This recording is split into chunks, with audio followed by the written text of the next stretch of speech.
नमस्कार मित्रांनो, प्रवीण नेटेकर या यूट्यूब चॅनलमध्ये आपले खूप खूप स्वागत. मित्रांनो, कशात मजेत ना? असायलाच पाहिजे. मित्रांनो, विषय आपल्या सुरक्षा रक्षकांच्या संदर्भामध्ये आहे आणि सध्या महावितरणामध्ये 185 सुरक्षा रक्षक हे बेरोजगार होणार. याविषयी संपूर्णतः माहिती आपण या चॅनलच्या माध्यमातून, या व्हिडिओच्या माध्यमातून घेणार आहोत. तत्पूर्वी आपण जर चॅनल नवीन पाहत असाल तर चॅनल सबस्क्राईब करायला विसरू नका. लागलीच बेल आयकॉन बटन जे घंटा आहे त्याला प्रेस करा, ते ऑल करा, जेणेकरून यूट्यूबच्या माध्यमातून आपल्याला यूट्यूबच्या नोटिफिकेशनमध्येच व्हिडिओ पाहायला मिळतील. कारण असंख्य असे सुरक्षा रक्षक म्हणतात की साहेब आम्हाला ते हे माहितीच नाही, ते आम्हाला माहितीच मिळाली नाही. का मिळाली नाही?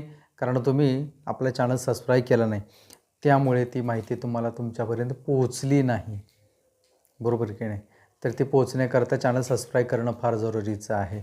आणि लागलीच हाईपसुद्धा करत चला. तर जाऊया विषय आहे मित्रांनो. एक न्यूजपेपरमध्ये हे माहिती आली. महावितरणामध्ये 185 सुरक्षा रक्षक बेरोजगार होणार. मुख्य अभियंत्यांच्या निर्णयाविरोधात 31 डिसेंबरपासून आपण उपोषण. खाजगी सुरक्षा रक्षक मंडळाच्या नियमांचे उल्लंघन, कामगार संघटनांचा तीव्र इशारा. आता इथं कुठं आहे बा हे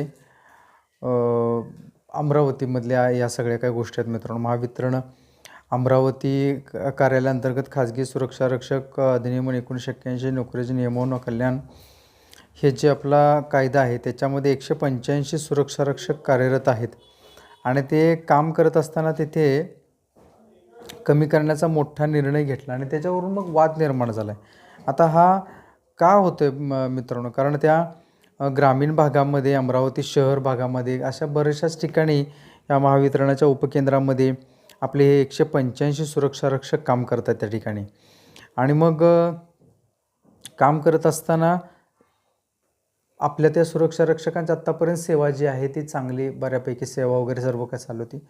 अचानक हा निर्णय घेतला आणि बरं त्या ठिकाणी की आपल्या सुरक्षा रक्षकाकडून तिथे प्रायव्हेट एजन्सीचे सुरक्षा रक्षक किंवा अन्य काही मार्गातून सुरक्षा यंत्रणेअंतर्गत त्यांना सुरक्षा रक्षक तिथे भरायचे, असा काही त्या ठिकाणी चालू होता, वाद चालू होता.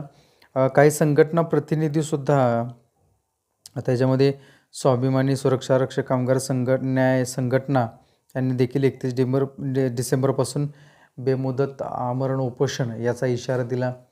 तसेच संजय दादासुद्धा मला वाटतं त्या ठिकाणी पोहोचले होते. ते सुद्धा त्या ठिकाणी जाऊन पत्रव्यवहारसुद्धा त्यांनी केला आणि विचारणा केली असता सुरक्षा रक्षक मंडळाचे अध्यक्ष जे आहेत तर त्यांच्याशी भेटगाठी केली. जे काही संबंधित अधिकारी आहेत त्यांच्याशी भेटगाठी करून त्या सर्व काही गोष्टी झाल्या. तर याच्यामध्ये अचानक असा निर्णय का बरं घेतला तो महावितरणाच्या अभियंत्यांना विचारण्यात आलं. तर त्यांनी सांगितले की आम्ही सर्व सुरक्षा रक्षक बदली करत नाही आहोत, आम्ही काय थोड्याफार प्रमाणामध्ये सुरक्षा रक्षक कमी करत आहोत असं. पण त्यांनी पत्र पाठवताना सुरक्षा रक्षक मंडळाला सांगितले की आम्ही 185 सुरक्षा रक्षक हे कमी करत आहोत.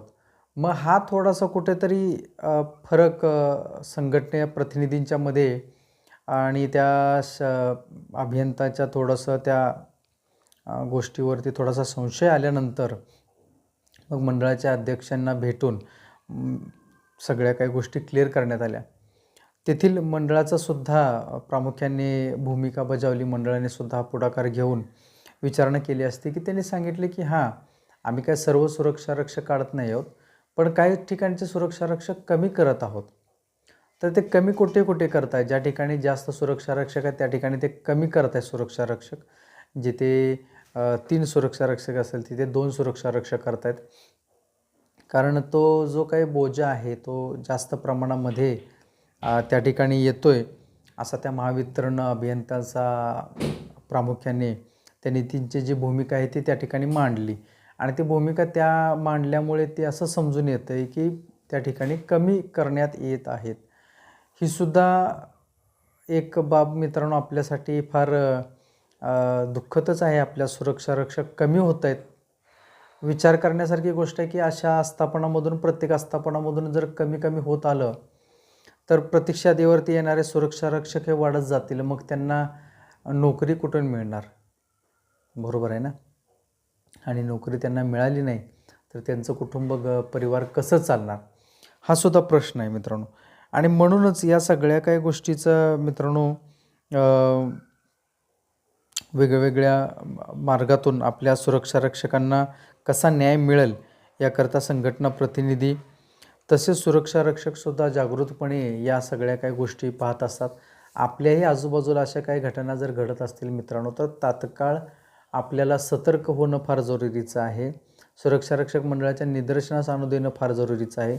संघटना प्रतिनिधींच्या निदर्शनास आणून देणं फार जरुरीचं आहे. जर निदर्शनास तुम्ही आणूनच नाही दिलं आणि मग गोष्ट एखादं खूप पुढे निघून गेली तर मग काय असा प्रश्न होतो.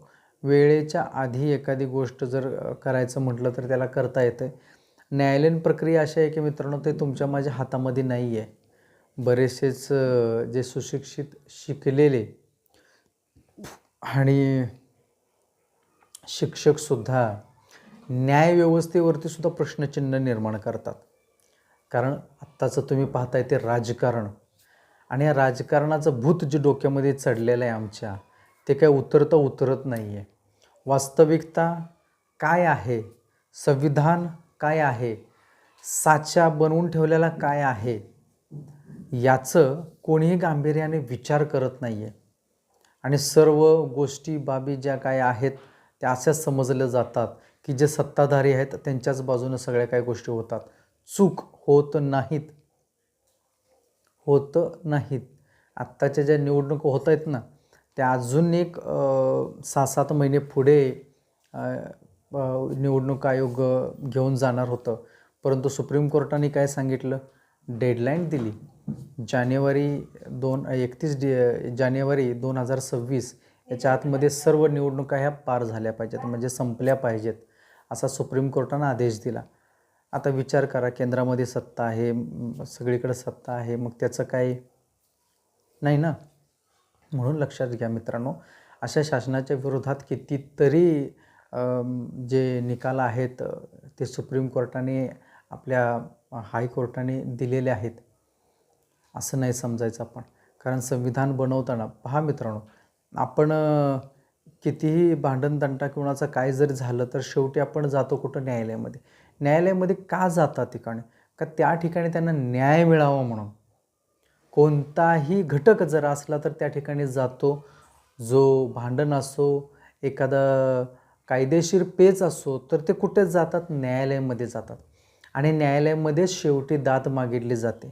मग विचार करा मित्रांनो, जी न्यायदेवता आहे त्यांनी जर असा चुकीच्या सगळ्या काही गोष्टी जर केल्या तर मग काय चुकीचं असं आपणही समजायचं नाही तसं, आणि तसं होतही नाही. म्हणून मित्रांनो, ह्या सगळ्या काही गोष्टी आपण न्यायालयामध्ये जातो, न्यायालयांमधून आपण सगळ्या काही गोष्टी करण्याचा प्रयत्न करतो. थोडा विलंब थोडासा लागतो याला. न्यायालयामध्ये गेल्यानंतर थोडासा वेळ लागेल, परंतु न्याय हा नक्की मिळेल मित्रांनो. झगडावं लागेल, लढावं लागेल आपल्याला येत्या काळामध्ये. पुढे माहीत नाही या वर्षाच्या नवीन वर्षामध्ये काय काय वाढून ठेवलं आहे, काही सगळ्या काही गोष्टी आहेत येत्या काळामध्ये. काही लोकांनी नवीन वर्षामध्ये काही एखादं काय संकल्पना केली आपल्या सुरक्षा रक्षक मंडळाविषयी, आपली काय संकल्पना आहे, काय असायला पाहिजे, थोडक्यात कमेंट्स बॉक्समध्ये नक्की लिहा मित्रांनो. तुर्तास आपण थांबूया. व्हिडिओ आवडल्यास लाईक करा, शेअर करा, चॅनल सबस्क्राईब करायला विसरू नका. जाता जाता भेटूच आपण पुढील व्हिडिओमध्ये. तोपर्यंत आपली सर्वांची काळजी घ्या. नमस्कार.